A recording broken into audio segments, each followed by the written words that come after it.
Peacock's new crime thriller, M.I.A. might stand for Missing in Action, or maybe it refers to the airport in South Florida. But one thing you can be certain is that it does not stand for Magnificently and Imaginatively Awesome. So with that, let's dive in. When a young woman's life shatters in tragedy, she embarks on a dangerous journey through Miami's neon-lit underbelly that will define who she is and what she's ultimately capable of. This first season consists of 9 45-ish minute episodes that start with a dark premise. A young woman named Etta witnesses a devastating action that alters the course of her life forever. She then goes on the run to take out her rage on those who are responsible.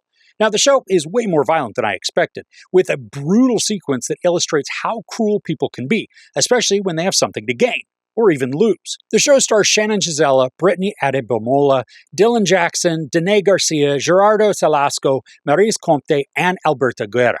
There are also supporting appearances from David Denman, Loretta Devine, Tova Feldsha, Paul Ben Victor, which I think is funny because those two appear in Netflix's Nobody Wants This. But then there's also Edward James Olmos, Mike Coulter, Billy Burke, and Carrie Ellis. Now, while the stars may not be completely familiar names, the supporting cast I thought was stacked. And this plays out very much like a standard crime drama, where the plot creates instances for the main character to move slightly forward in their plans before coming across a large or sometimes small challenge that creates setbacks and occasionally danger before providing some sort of an out, which then begins the cycle over and over and over again. While some formulaic storytelling is expected, because this is a show that's meant to binge as all the episodes drop at once, the story gets tiring and repetitive the longer that it continues. Now, some of the action within the show, it does work to create suspense, and there are some scenarios that contain a bit of mystery, even stress. But generally, this moves along its predictable path and delivers story beats that are just completely expected. The conveniences that are contained within the plot, they become ridiculous the deeper that we get into the show. I mean, even the very beginning starts with an action that comes across as this amateur plot device. A powerful character tells another that things are not to change and that their plans should remain as they are. And then in the very next sequence, a character changes everything, which then begins the progression of predictability. Characters also seem to show up right in the perfect spot to either have a terrible encounter or to have all of the dominoes line up to execute a portion of their plan. Now, the simplicity, it works to keep the storytelling uncomplicated, even though the writing believes it is doing otherwise. There is character protection piled upon plot armor, covered in story conveniences that begin to create less of a thriller and more of a snoozer. And one more glaring point that the show believes that it is hiding comes towards the end of the season.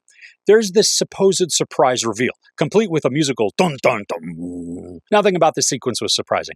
In fact, it was an insulting way to make the unveiling, and it just reiterated all that was weak and disappointing within the series. Now, I know I've been fairly harsh on the show so far, but there are some big positives within it also. Mainly, that's to do with the cast.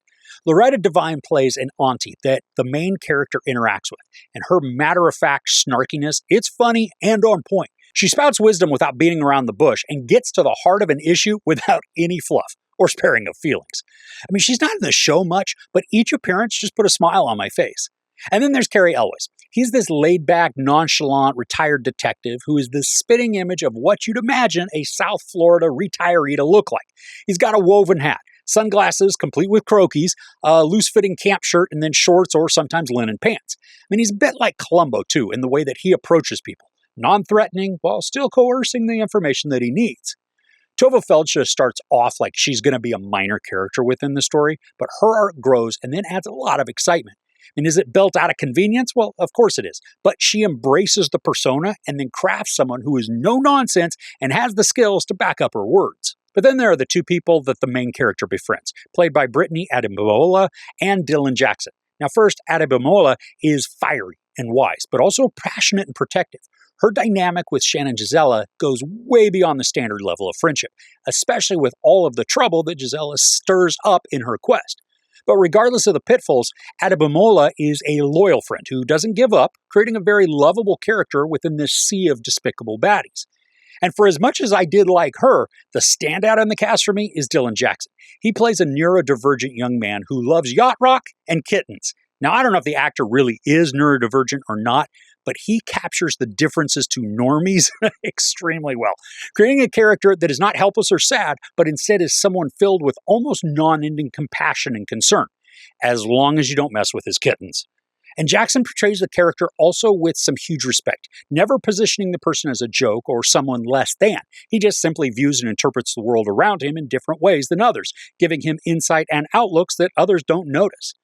So overall, this series is predictable and obvious and filled with plot accommodations that allow all of the elements to fall in line without conflict, creating a story that can be exciting in moments, but mostly remains as rote drivel that's uninspired and dull. The cast works hard to create impactful drama and suspense, but is hampered by the lack of complexity and the increasing repetitiveness of the arcs. This is fine for a casual watch, but don't expect anything intelligent, clever, or overly intriguing. There's sex, little nudity, ton of profanity, and a lot of violence. I give M.I.A. 2 out of 5 couches. Okay, are there any current crime dramas or maybe thrillers that you're watching that are awesome? I would love to get your recommendations in the comments below. If you enjoyed this review, please give it a like. Also, don't forget to share and subscribe. I'm Chris. This is Movies and Munchies. Thanks for couching with me.